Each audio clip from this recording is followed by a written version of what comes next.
बोलो जयकारा बोल मेरे श्री गुरु महाराज की जय। श्री अनंतपुर में निर्माण कार्य का क्षेत्र इतना विस्तृत तथा उल्लेखनीय है जिसका संपूर्ण विवरण नहीं दिया जा सकता। उनमें से संक्षिप्त रूप से प्रमुख विभाग एवं कार्यकलापों को श्रेय दिया गया है।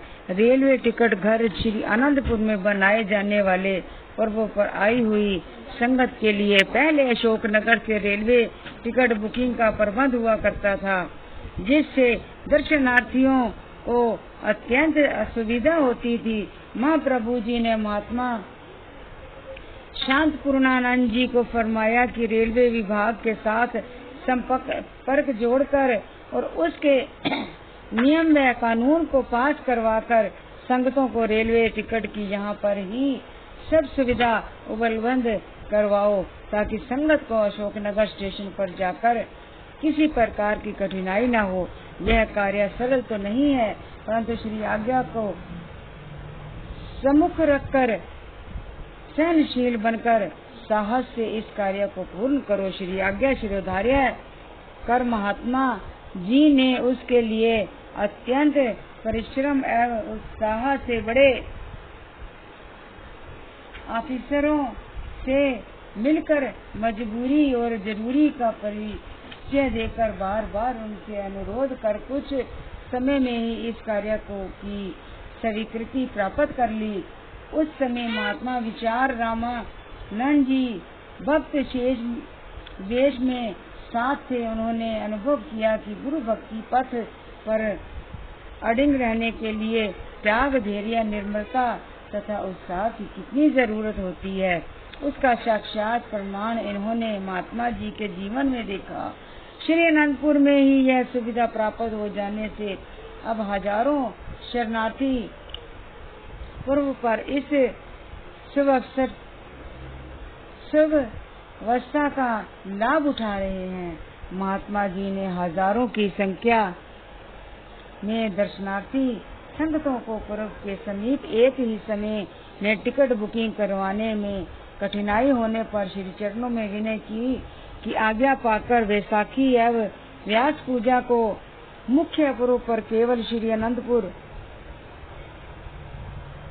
की अनुयायी संगतों के लिए विशेष प्रबंध किया। दिल्ली से अशोकनगर और पुनः वापसी के समय अशोकनगर से दिल्ली के लिए एक स्पेशल ट्रेन का आयोजन करवाया।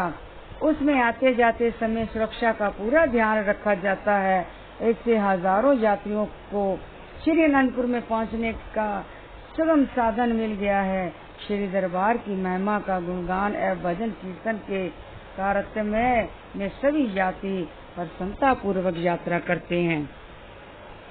बस स्टैंड की अनंतपुर में पूर्व पर अशोकनगर से संगतें बसों द्वारा बस स्टैंड आती जाती थी। ग्वालियर तथा ललितपुर से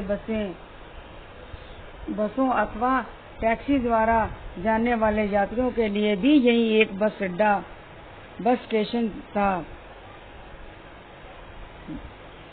एक बस स्टैंड था। यहाँ पर गर्मी की कड़कती धूप तथा वर्षा आदि में अत्यंत कठिनाई होती है। इसके लिए उपयुक्त स्थान देखकर पहले बने हुए बस स्टैंड के साथ ही दो अन्य बस स्टैंड का प्रबंध करवाया कर उन्हें भव्य रूप देकर पक्का छायादार बना दिया। इस प्रकार यह विभाग भी सेवा कार्य में संलग्न है। आपने थोड़े ही समय में श्री अनंतपुर की रूपरेखा बदल दी। जंगल की दिखाई देने वाली धरती पर संगतों व स्थायी निवासी गुरुमुखों के रहने के लिए आधुनिक तकनीक से बने अनेक भवनों का निर्माण करवाया। आवास स्थान की पूर्ति हेतु बस स्टैंड के पीछे वाली जगह पर आलोक विहार और विवेक विहार जैसी भव्य बिल्डिंगें बना दी।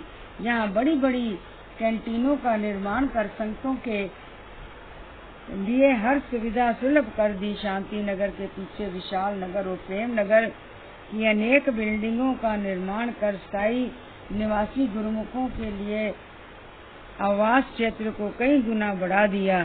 श्री अनंतपुर में हर प्रकार की आवश्यकता को दृष्टिगत देखते हुए आपने पूर्ण रूपेण निर्माण करवाया, परमार्थ पथ को उन्नतशील बनाया। अन्य भक्ति खट परिचय सेवा करे, प्रतिशी देखे देव, अविनाशी दर्शन करे, दादूपुरी देव। संत दादू दयाल जी वर्णन करते हैं कि श्री सतगुरु के ध्यान और नाम सिमरन में जिसने अपने मन को लीन करके अंतरात्मा का साक्षात्कार कर लिया, तन मन धन से सब समर्पण कर गुरु सेवा की कमाई की, वह अपने इष्ट देव की प्रसन्नता को प्राप्त कर लेता है। उसी की सेवा पूर्ण और सफल है, उसे ही निराकार परमात्मा के दर्शन होते हैं, अर्थात साकार निराकार रूप अभिन्न बन जाते हैं। गुरु भक्ति पथ पर अडिंग पंग रख कर जीवन पर्यंत एक सर प्रेम श्रद्धा से परिपूर्ण रहना है ही अन्य भक्ति का स्वरूप है।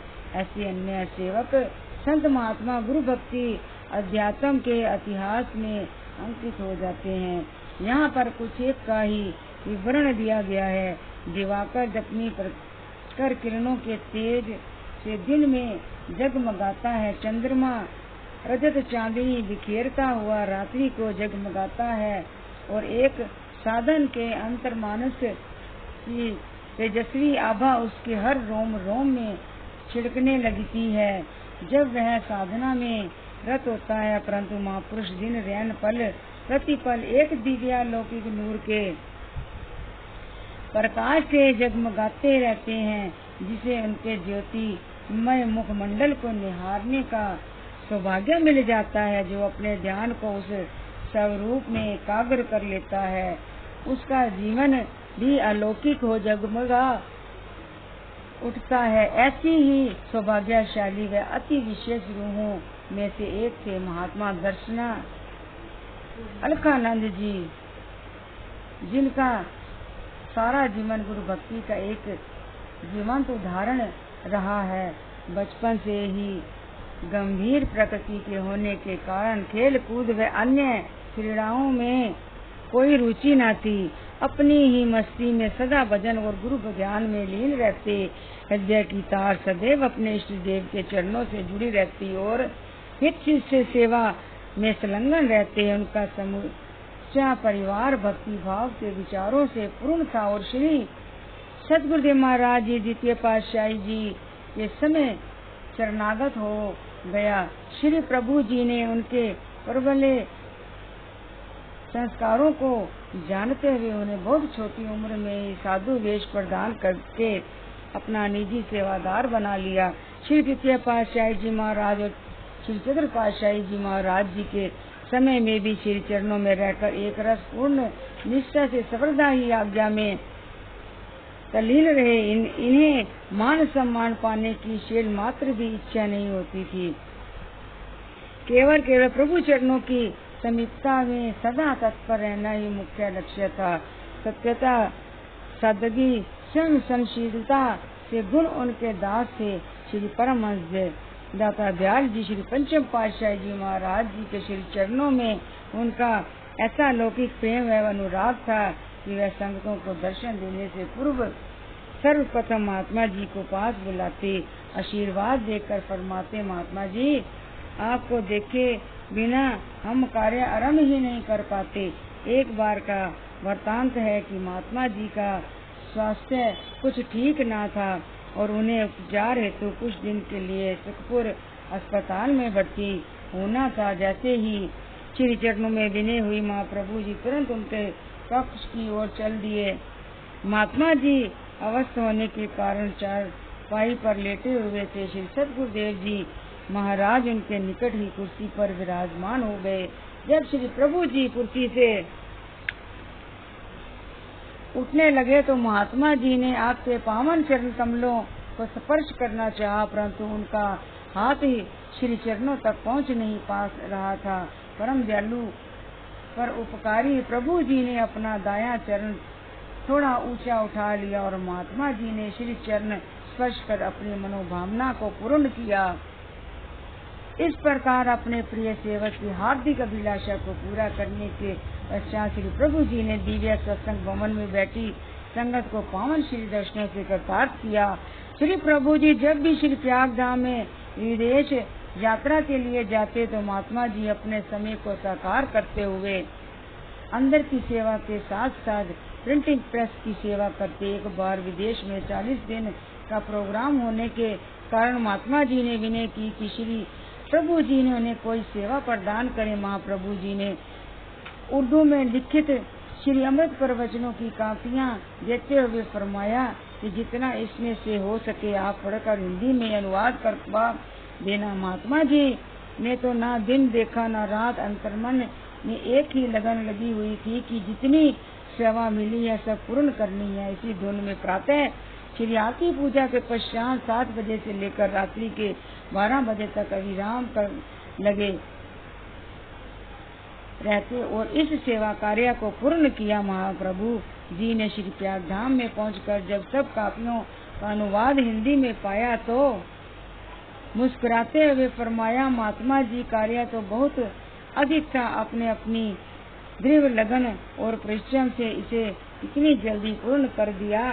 समय आने पर आपकी सेवा का सौभाग्य पाकर यह अमृत वचन पावन ग्रंथ में प्रकट हुए। श्री सतगुरुदेव जी महाराज के अन्य अनुरागी प्रेमियों के लीला प्रसंग अधिकतर गुप्त ही रहते हैं। महात्मा जी अपने प्यारे श्री प्रभु जी के चरणों में अंतिम क्षणों तक उनकी मधुर लीलाओं का रसपान करते हुए तन प्राण से श्री दरबार की सेवा करते हुए श्री चरणों में समा गए। महात्मा सुखात्मानंद जी जो श्री द्वितीय पातशाही जी के समय शरणागत हुए, तन मन और पूर्ण निष्ठा से ही दरबार की सेवा में संलग्न रहे। एक बार किसी सेवा कार्य के सिलसिले से 3-4 दिन के लिए कलकत्ता बंगाल गए। उस समय उनकी आयु लगभग 70 साल की थी। वहाँ रास्ते में उनकी एक व्यक्ति से भेंट हुई जो ज्योतिषी विद्या में सक्षम था और उसे रेखाओं का भी पूर्ण ज्ञान था। उसने महात्मा जी के मस्तक की रेखाओं को देखकर अनुमान लगाया तो पाया कि यह तो अपनी आयु पूरी कर चुके हैं और अब तो उनके कुछ भी श्वास शेष हैं। उसने महात्मा जी के पास जाकर कहा, संत जी मेरी विद्या अनुसार आपकी आयु का योग जल्द ही समाप्त होने वाला है। इस धरती पर आप कुछ ही दिन के मेहमान हैं। उसे क्या मालूम कि पूर्ण सद्गुरु की भक्ति करने वाले सेवकों पर काल का कोई वार नहीं चल सकता। उनका जीवन मरण तो सतगुरु की मौज पर निर्भर होता है। परंतु श्री कबीर साहिब जी अपनी वाणी में वर्णन करते हैं, दाता धनी चाहे नहीं सेव करे दिन रात, कहे कबीर तो सेवक ही काल करे नहीं घात। जो सेवक सभी इच्छाओं का त्याग करके पूर्ण संपूर्ण भाव से दिन रात सेवा में संलग्न रहता है, काल उसका कुछ नहीं बिगाड़ सकता। महात्मा जी ने विनम्र भाव से उत्तर दिया, जो मेरे सतगुरु को स्वीकार है उनके आदेश के बिना काल मेरा बाल भी बांका नहीं कर सकता। इतना कहकर महात्मा जी ने वहाँ से प्रस्थान किया। जब श्री अनंतपुर पहुँचे, श्री प्रभु जी ने मौज बस उनसे पास बुलाया और फरमाया, महात्मा जी कैसे रहा बंगाल का सफर, कोई परेशानी तो नहीं हुई है? महात्मा जी ने विनय की, नहीं महाराज जी, आप जी की कृपा से कोई कठिनाई नहीं हुई है। श्री सतगुरु दाता दयाल जी ने फरमाया, महात्मा जी कठिनाई तो आपको आ भी नहीं सकती। आपने मौज वश अपने दोनों कर कमल महात्मा जी के सिर पर रखते हुए सहज स्वभाव से ही यह श्री वचन किए, आप जब तक चाहे इस धरती पर रह सकते हैं, काल भी आपके वश में रहना। श्री परमहंस दयाल जी आपके साथ हैं। बोलो जयकारा बोल मेरे श्री गुरु महाराज की जय।